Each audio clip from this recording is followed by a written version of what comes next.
এদেশে ইসলাম এই পর্যন্ত যারা দিয়েছে আকাবির বুজুর্গানে দিন শেখুল হাদিস থেকে শুরু করে আপনাদের এই এলাকায় আজকে ওলামা একরাম যারা এখানে আছে আল্লামা মামুনুল হক সাহেবের লোকেরা, আমরা যারা এখানে ওলামা একরামরা আছি, আমাদের আকাবিররা যদি আমাদেরকে ডাক দেয়, আমাদের বুজুর্গান জিনরা যদি আমাদেরকে ডাক দেয় ইসলামের জন্য, খেলাফত প্রতিষ্ঠার জন্য, প্রত্যেকটা আমরা মুসলমানরা দেশের জন্য যারা রক্ত দিয়েছি, খেলাফতের জন্য আবারও যদি রক্ত দেওয়া লাগে সবাই রক্ত দেওয়ার জন্য তৈয়ার হয়ে যাবে ইনশাআল্লাহ।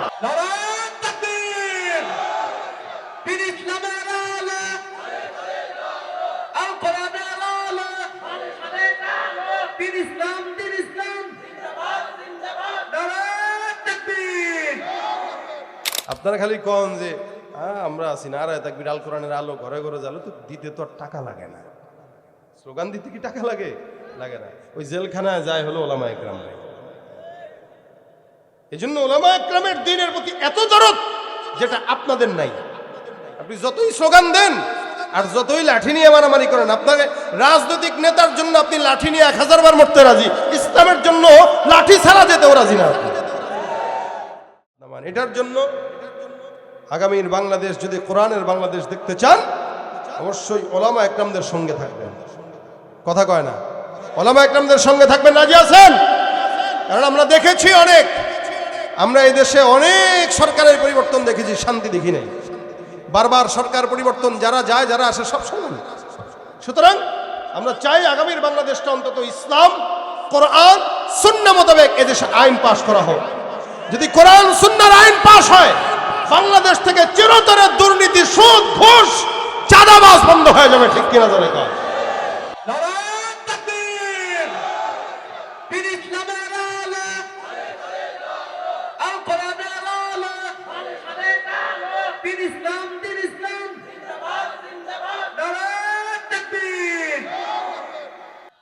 এজন্য আমরা চাই পরিবর্তন। কি চাই? আমরা চাই এদেশের পরিবর্তনটা দ্বীনি রাস্তায় হোক। কি রাস্তায়?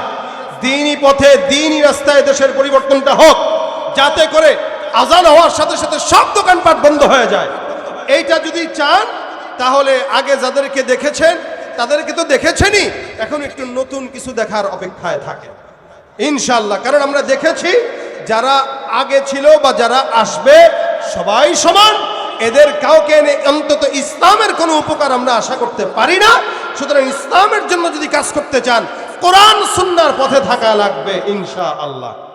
আপনারা এই সদর সাহেবের এলাকা, শামসুল হক ফরিদপুর রহমতুল্লাহ আলাই, আপনাদের এলাকায় শোয়া এই সমস্ত আকাবির আস্তাফ যারা আছে, প্রত্যেকটা ওলামা একরামদের মজলিসে আপনারা থাকবেন এবং যাবেন ইনশাআল্লাহ।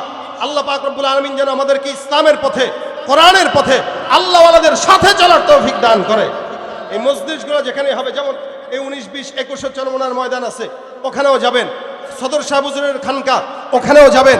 আল্লাহওয়ালাদের খানকা, এই এদেশে ইসলাম এই পর্যন্ত যারা দিয়েছে আকাবির বুজুর্গানে দিন শেখুল হাদিস থেকে শুরু করে আপনাদের এই এলাকায় আজকে ওলামা একরাম যারা এখানে আছে, আল্লামা মামুনুল হক সাহেবের লোকেরা, আমরা যারা এখানে ওলামা একরামরা আছি, আমাদের আকাবিররা যদি আমাদেরকে ডাক দেয়, আমাদের বুজুর্গান জিনরা যদি আমাদেরকে ডাক দেয় ইসলামের জন্য, খেলাফত প্রতিষ্ঠার জন্য, প্রত্যেকটা আমরা মুসলমানরা দেশের জন্য যারা রক্ত দিয়েছি, খেলাফতের জন্য আবারও যদি রক্ত দেওয়া লাগে সবাই রক্ত দেওয়ার জন্য তৈয়ার হয়ে যাবে ইনশাআল্লাহ।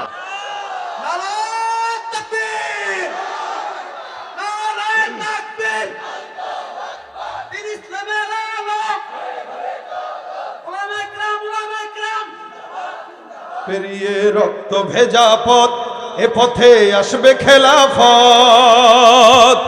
পেরিয়ে রক্ত ভেজা পথ, এ পথে আসবে হুকুমত।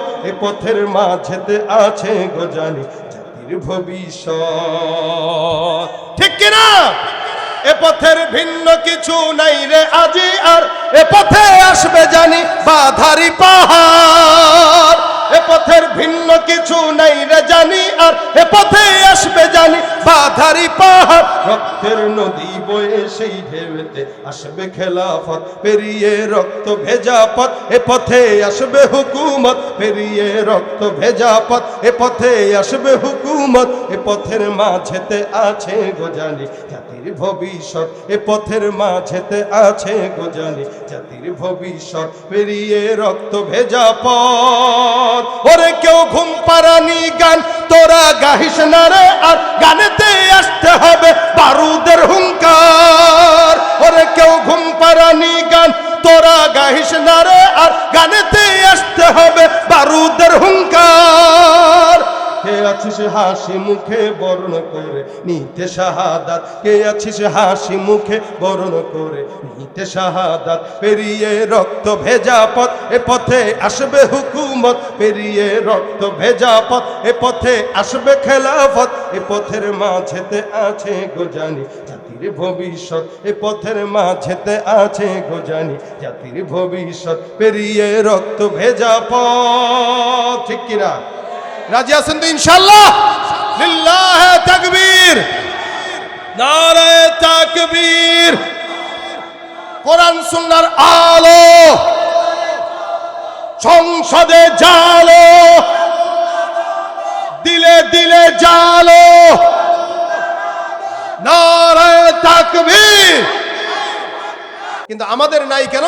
আমরা না ইসলামের জন্য রক্ত দিয়েছি, না জীবন দিয়েছি। যারা দেয় সব হুজুরের কথা কয় না, দেয় কারা?